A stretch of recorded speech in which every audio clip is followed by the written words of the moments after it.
आप देख रहे हैं एबी स्टार न्यूज। मैं हूं आपके साथ सपना वर्मा। बुलेटिन की शुरुआत लखीमपुर की खबर के साथ। लखीमपुर हिंसा मामले में नया मोड़ आया है। दरअसल लखीमपुर हिंसा मामले के दोषी आशीष मिश्र को बड़ा झटका लगा है। जिला अदालत में 26 अप्रैल को आशीष मिश्र के आरोप तय होंगे। लखीमपुर खीरी के तिकुनिया हिंसा मामले में मुख्य आरोपी और गृह राज्य मंत्री के बेटे आशीष मिश्र को करारा झटका लगा है। बता दें कि तिकुनिया हिंसा मामले के मुख्य आरोपी आशीष मिश्र के जिला अदालत में आरोप तय होंगे, जिसके लिए 26 अप्रैल की तारीख निर्धारित की गई है। लेकिन उससे पहले ही 25 अप्रैल तक आशीष मिश्र को सुप्रीम कोर्ट ने आत्मसमर्पण करने का निर्देश दिया है। दरअसल तिकुनिया हिंसा मामले में मुख्य आरोपी आशीष मिश्र के केस को एक सिरे से खारिज करने की बात कही जा रही है, लेकिन बीते सोमवार को सुप्रीम कोर्ट के फैसले से मंत्री के बेटे को दोहरा झटका लग गया। जिला अदालत में आरोप तय करने को लेकर 26 अप्रैल की तारीख तय की गई है। उससे पहले ही 25 अप्रैल तक आशीष मिश्र को सुप्रीम कोर्ट ने आत्मसमर्पण करने का आदेश दिया है।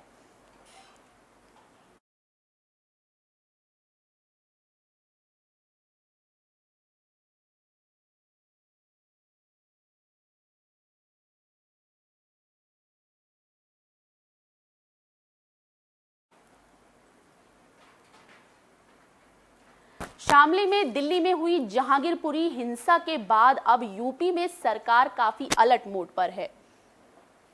दिल्ली के जहांगीरपुरी में हुई हिंसा के बाद यूपी में पुलिस प्रशासन काफी अलर्ट नजर आया। दरअसल दिल्ली के जहांगीरपुरी में दो समुदायों के बीच हुई पत्थरबाजी के बाद यूपी के लॉ एंड ऑर्डर बनाए रखने को लेकर प्रशासन अलर्ट दिखा। इस दौरान एसएसपी ने नगर में फुट पेट्रोलिंग कर पुलिस को अलर्ट रहने का निर्देश दिया। दरअसल बीते शनिवार को दिल्ली के जहांगीरपुरी में हनुमान जयंती के अवसर पर शोभा यात्रा निकाली गई थी, जिसके दौरान दो समुदायों के बीच पत्थरबाजी हो गई, जिसको ध्यान में रखते हुए यूपी सरकार ने प्रदेश में लॉ एंड ऑर्डर बनाए रखने के लिए पुलिस को अलर्ट रहने के निर्देश दिए हैं। अलर्ट जारी होने के बाद देर रात एसएसपी सुकृति माधव कैराना पहुंची, जहां पर भारी पुलिस फोर्स और पीएसपी के जवान और साथ ही एसएसपी ने शामली बस स्टैंड, चौक बाजार, गौशाला रोड, जोड़वा कुआं, सराफा बाजार, जामा मस्जिद, मीना मार्केट, मोहल्ला गुबंद आदि स्थानों पर पेट्रोलिंग की। इसके साथ रविवार को निकलने वाली बालाजी शोभा यात्रा के रूट का भी बारीकी से निरीक्षण किया।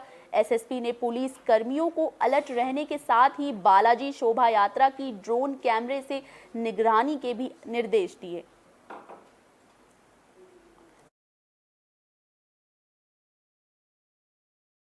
देखिए, अभी मेरे द्वारा और हमारे जितने अन्य अधिकारी और हमारे साथी पुलिसकर्मी हैं, इनके द्वारा सिर्फ यहाँ नहीं, जनपद के अन्य थाना क्षेत्रों में भी फुट पेट्रोलिंग की गई है। ये एक इन जनरल एक नाइट अलर्टनेस, एक ड्रिल है जो हम सारे लोग कर रहे हैं। गाजियाबाद में अवैध प्लांटिंग को लेकर बाबा का बुलडोजर चलाया गया है। योगी सरकार की बड़ी कार्रवाई देखने को मिल रही है। गाजियाबाद में यूपी में लगातार अवैध अतिक्रमण हटाए जाने का काम जारी है। इसी कड़ी में एडीजी के निर्देश पर गाजियाबाद में हुई अवैध प्लांटिंग पर कार्रवाई की गई। दरअसल गाजियाबाद में बिना नक्शे के अवैध रूप से निर्माण करने वालों के खिलाफ एडीजी ने अभियान तेज कर दिया है। एडीजी की कार्रवाई से अवैध प्लांटिंग करने वालों में हड़कंप मच गया। एडीजी परिवर्तन जोन के AER सिंह ने बताया कि एडीजी वीसी के आदेश पर प्रभारी जोन मानवेंद्र सिंह के निर्देश पर ये कार्रवाई की गई।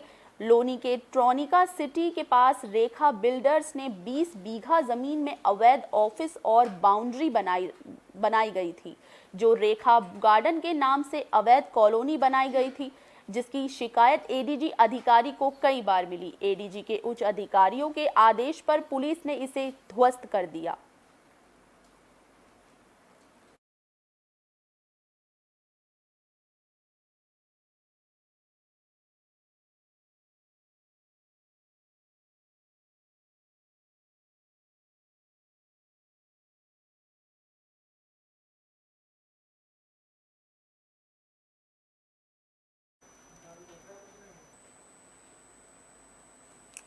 मथुरा में जिला अस्पताल के अंदर स्वास्थ्य मेला लगाया गया। इस दौरान सांसद हेमा मालिनी भी मौजूद रहीं।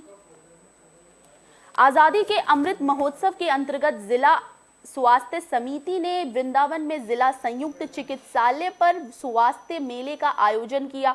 जिला संयुक्त चिकित्सालय में आयोजित स्वास्थ्य मेले का शुभारंभ मुख्य अतिथि सांसद हेमा मालिनी ने किया। साथ ही उन्होंने अस्पताल परिसर में बनाए गए पीकू वार्ड का भी उद्घाटन किया। इस दौरान सांसद हेमा मालिनी ने वहां के व्यवस्थाओं का जायजा लिया। इस दौरान mayor doctor Mukesh Aryabandhu, DM Navneet Singh Chahal, CMO doctor Ajay Kumar Verma आदि लोग भी उपस्थित रहे।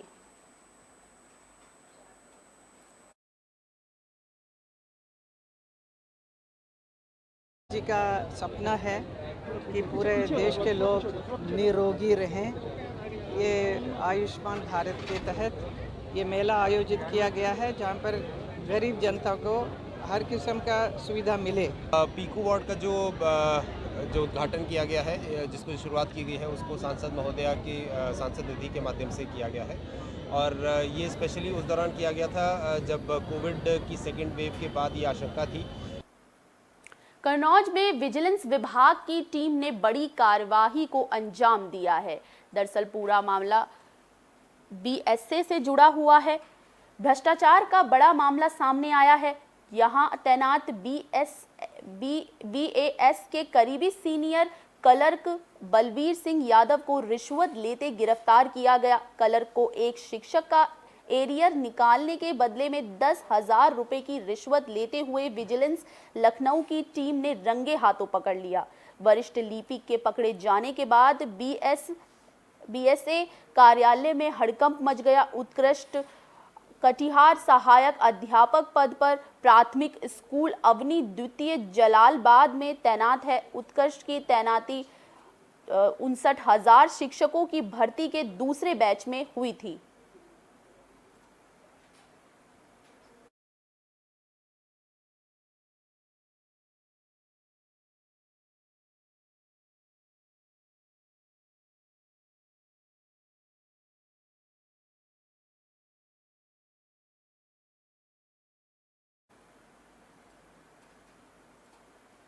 कन्नौज में बच्चों का भविष्य खतरे में नजर आया। शिक्षा व्यवस्था पर कई सवाल उठते हुए दिखाई दिए। प्रदेश सरकार बच्चों की पढ़ाई के लिए तरह तरह की कोशिश करती है, जिसके अंतर्गत बच्चों को ड्रेस से लेकर किताब खाना के साथ साथ छात्रों को छात्रवृत्ति भी दी जाती है, जिससे बच्चे एक अच्छी पढ़ाई कर सके।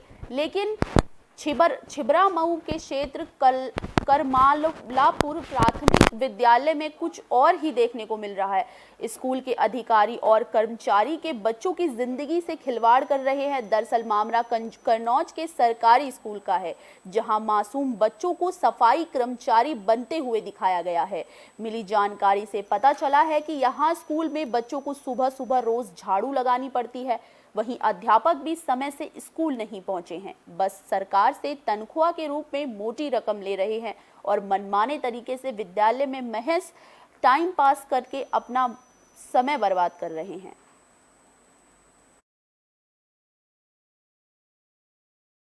ये समय तो है मतलब 8 बजे का, लेकिन अभी 7 बजे का समय है। अब बज रहा है 8:30, लेकिन खुला नहीं है। अभी तक कोई नहीं आया है। कोई नहीं आया है। शिक्षा सिखाने के लिए आते हैं, लेकिन सफाई कर्मचारी टाइम से आता नहीं है। जब बैठने के लिए मान लो बच्चे अपनी क्लासरूम साफ करते हैं। सरकार ये गाइडलाइन जारी करती है? सरकार बिल्कुल गाइडलाइन जारी करती है। क्या कहती है? कि बच्चे केवल पढ़ने के लिए आएँ, यहाँ अच्छी सीखें। मथुरा में घर से लापता बच्चे का शव कुएं में पाया गया। इस दौरान इलाके में हड़कंप मच गया। मथुरा में 4 दिन पहले घर के बाहर से एक 9 साल का बच्चा गायब हो गया था, जिसका शव गांव के पास बने पुराने किले के कुएं में मिलने से हड़कंप मच गया। आपको बता दें कि गोवर्धन थाना इलाके के कस्बा अडिंग में 4 दिन पहले एक मासूम बच्चा अपने घर के बाहर गायब हो गया था, जिसके बाद परिजनों ने थाने में बच्चे की गुमशुदगी की रिपोर्ट लिखवाई, जहां पुलिस ने परिजनों को 24 घंटे में बच्चों की तलाश करके उनके पास पहुंचाने का भरोसा दिलाया था, जिसका 4 दिन बाद पुराने किले के पास शव मिला है।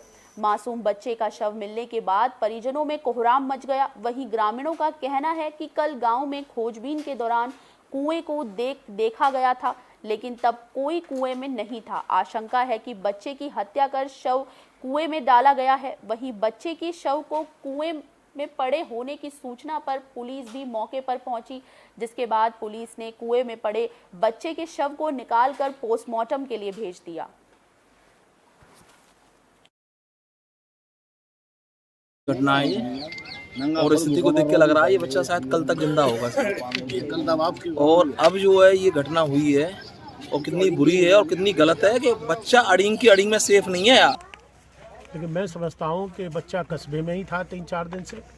पुलिस की नाकामयाबी रही, अकर्मण्यता रही, ढीलापन रहा। कि डॉग स्क्वाड जो आज आई है, अगर पहले ही आ जाती, घर घर में छानबीन कर लेती, तो शायद ये बच्चा जिंदा बरामद हो जाता।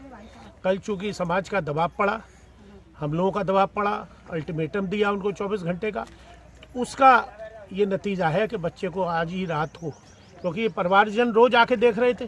पूरी पुलिस टीम और गांव ग्रामीण के सहयोग से खोजा जा रहा था। आज इस बच्चे का शव पास के कुएं में मिला हुआ है। हम लोगों ने शव को नियमानुसार निकाल के पोस्टमार्टम के लिए भेजा है। कस्बा अड़िंग से 14 तारीख को एक बच्चा गुम हुआ था।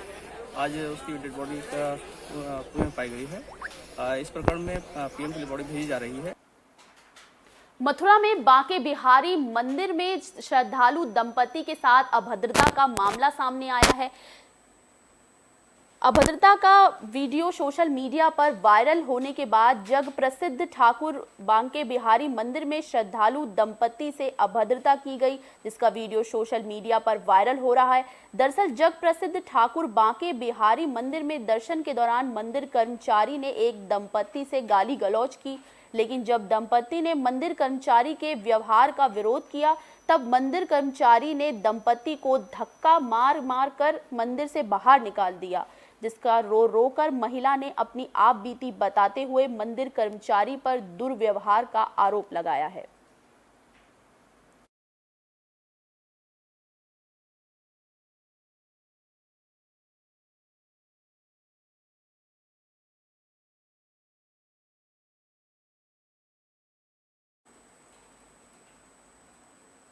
प्रयागराज में बदमाश बेखौफ नजर आए। बदमाशों ने दिन दहाड़े लूट की वारदात को अंजाम दिया। संगम नगरी प्रयागराज में अपराधी बेखौफ नजर आ रहे हैं। मानो ऐसा लग रहा है कि बदमाशों के मन से अब पुलिस का डर नहीं है रहा। दरअसल प्रयागराज पुलिस लाइन के गेट के सामने रिटायर्ड कर्मचारी से 1.5 लाख रुपए की लूट की वारदात सामने आई। जिस वक्त लूट की गई उस वक्त पुलिस लाइन में एसएसपी की मीटिंग चल रही थी। उसी समय बेखौफ बाइक सवार बदमाशों ने लूट की घटना को अंजाम दिया और लूट करके फरार हो गए। इस लूट की घटना के बाद क्षेत्र में हड़कंप मच गया। सर आए तो यहाँ पैसा निकाला हम बैंक से जी, 2.5 लाख रुपया निकाला मैंने और 1 लाख रुपया जो है लड़का अपने पास रख लिया जेब में और 1.5 लाख रुपया बाइक में था। मैं ऐसे ही निकल के जो हम दोनों आदमी साथ जा रहे थे और करीब 50 गज गए हुए यहाँ से, तब तक जो है इधर से गाड़ी लेके आए हैं मोटरसाइकिल से 2 आदमी और उसके बाद तेज रफ्तार में थे और तुरंत जो है छीन करके भगे हैं और इतना तेज़ स्पीड में थे कि हम उसको कुछ नहीं कर सकते। रहने वाले हैं, वो आए थे यहाँ पे एसबीआई से अपने कुछ पैसा निकाले, तो 2.5 लाख रुपया निकाले थे, तो 1 लाख अलग रखे थे और 1.5 लाख रुपया बैग में रख करके जा रहे थे बाहर। गेट के बाहर थोड़ी दूर बाहर इनकी गाड़ी खड़ी थी, वहाँ तक पहुँच रहे थे। बता रहे हैं कि 2 लड़के जो पल्सर सवार आए थे और उनका पर्स जो हाथ में लिए हुए थे वो छीन के चले गए हैं। उसको देखते हुए हम लोग सीसीटीवी कैमरे में दिखवा रहे हैं। प्रयागराज से आत्महत्या का मामला सामने आया है, जिसको लेकर 7 पन्नों का सुसाइड नोट भी बरामद किया गया है। प्रयागराज के फूलपुर थाना क्षेत्र के डोकरी गांव में एक 40 साल के व्यक्ति ने साड़ी से फांसी लगाकर आत्महत्या कर ली। दरअसल मामला फूलपुर थाना क्षेत्र के डोगरी गांव का है। यहां अरविंद कुमार नाम के व्यक्ति ने बीती रात आंगन में लगे पेड़ से फांसी लगाकर अपनी जान दे दी। मृतक के पास से 7 पन्नों का सुसाइड नोट बरामद हुआ है, जिससे उसने अपने ससुराल वालों और अपनी पत्नी पर गंभीर आरोप लगाए हैं। मृतक व्यक्ति के पास ही उसकी 80 साल की मां भी मृत अवस्था में पाई गई। पुलिस ने प्रारंभिक जांच की, लेकिन शरीर में किसी भी प्रकार के चोट के निशान नहीं मिले। बताया जा रहा है कि मां की मृत्यु हृदय गति रुकने जाने के कारण हुई है। इस पूरे विषय में जानकारी देते हुए वरिष्ठ पुलिस अधीक्षक अजय कुमार ने बताया कि इस पूरे मामले में पुलिस गहनता से छानबीन कर रही है।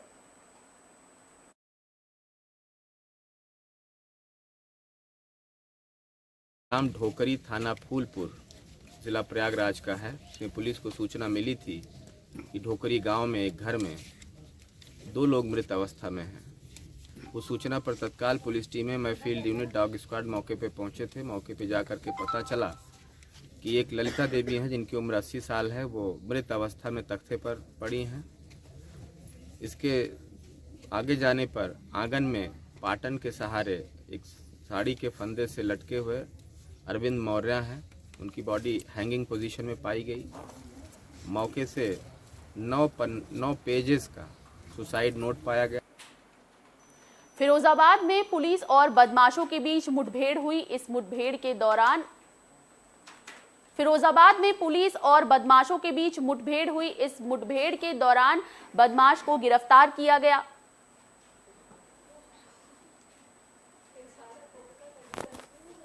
खबर फिरोजाबाद से सामने आई। सराफा से हुई लूट के मामले में पुलिस ने मुठभेड़ के दौरान एक बदमाश को दबोच लिया। उसकी निशानदेही पर पुलिस ने 2 अन्य साथियों को गिरफ्तार कर लिया। बीते सोमवार सुबह करीब 4 बजे पुलिस और बदमाशों के बीच मुठभेड़ हो गई, जिसमें पैर में गोली लगने से एक बदमाश घायल हो गया। उसकी निशानदेही पर उसके 2 साथियों को पुलिस ने दबिश देकर पकड़ लिया।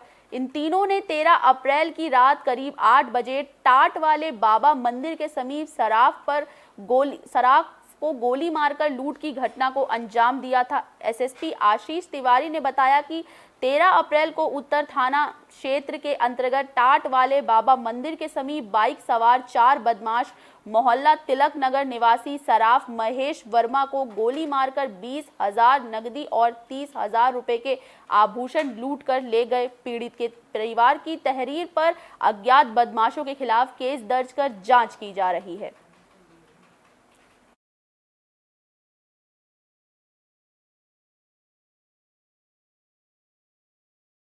घटना हुई थी 13 अप्रैल को रात को 8 बजे। एक जो सुनार अपनी मोटरसाइकिल से जा रहा था, उसको कुछ 4 बदमाशों ने जो है वो गोली मार दी थी। उसके कंधे के पास में जो गोली लगी थी और कुछ उससे सामान जो है उसने लूटा था, उसका आज अनावरण है। इसमें 3 लोग जो है वो गिरफ्तार किए गए हैं, अनुराग गुप्ता, आदेश और जयप्रताप उर्फ सिबू। और इनसे बरामदगी है जो पिस्टल जो 32 बोर की जिससे अटैक हुआ। बुलेटिन के आखिर में बात सिद्धार्थनगर की। सिद्धार्थनगर में दबंगों के हौसले बुलंद नजर आए। महिला की जमकर पिटाई कर दी गई, जिसका वीडियो सोशल मीडिया पर तेजी से वायरल हो रहा है। बता दें कि जिला सिद्धार्थनगर के चिल्हिया थाना क्षेत्र के अमहवा टोला रमवापुर में एक महिला की कुछ दबंगों ने बेरहमी से पिटाई कर दी। खेत में गेहूं काटने को लेकर एक महिला को पीटा गया। इस दौरान बीच बचाव करने गए महिला के भाई को भी चोट आई। बताया जा रहा है कि महिला को दबंगों ने इस प्रकार पीटा कि उसका 4 महीने का बच्चा भी खराब हो गया। इस घटना में महिला को मारने पीटने वालों में महिला के पति समेत 6 लोगों पर महिला और उसके भाई चिल्हिया थाने में तहरीर दी गई है।